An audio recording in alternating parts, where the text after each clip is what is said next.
Prabowo Gibran unggul Realcon, pertanda ucapan Gus Dur jadi nyata. Unggulnya suara pasangan Prabowo Gibran jauh dari rivalnya Anies Caimin dan Ganjar Mahfud. Dari hasil hitung cepat Quick Count maupun perhitungan Realcon sementara, KPU RI mulai dikaitkan dengan ucapan Presiden keempat RI, Gus Dur soal Prabowo akan menjadi presiden di hari tuanya. Hal ini mulai jadi perbincangan ramai di medsos maupun perbincangan di masyarakat dengan kisah pada pertengahan 2022. Prabowo bertemu dengan Ki Irfan Yusuf Hashim di pondok pesantren atau Ponpes Tebu Ireng, Jawa Timur. Kala itu Gus Irfan menyebut kalau mantan Presiden RI Ki Abdurrahman Wahid pernah mengatakan mantan Letjen TNI Prabowo Subianto akan menjadi presiden di hari tuanya yang akan dibuktikan pada hasil Pilpres 2024 ini.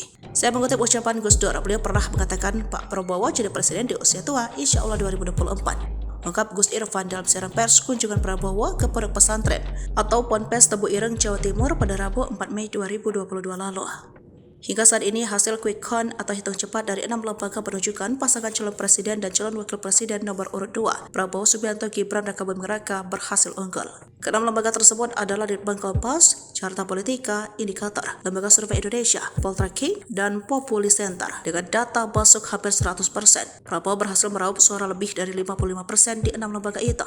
Akan tetapi ada Gus Dur, Yeni Wahid mengaku tidak pernah mendengar langsung ucapan ayahnya soal Prabowo Subianto yang disebut Gus Dur akan menjadi presiden di masa tua. Terus terang, saya tidak pernah mendengar Gus Dur mengatakan itu, jelas Yeni Wahid. Jadi bahkan sempat menanyakan hal tersebut orang-orang terdekat Gus Dur, namun tidak ada satupun pendengar atau mengetahui ramalan Gus Dur tersebut. Jadi ini kategorinya daif ini, ungkapnya. Jadi mengaku tidak tahu siapa pihak yang sudah membuat hingga menyebar narasi dari Gus Dur yang kerap digunakan sebagai bahan kampanye pendukung capres-cawapres paslon tersebut. Namun Yeni Wahid membenarkan jika Gus Dur pernah menyebut Prabowo sebagai sosok yang ikhlas. Download Tribun X sekarang, menghadirkan lokal menjadi Indonesia.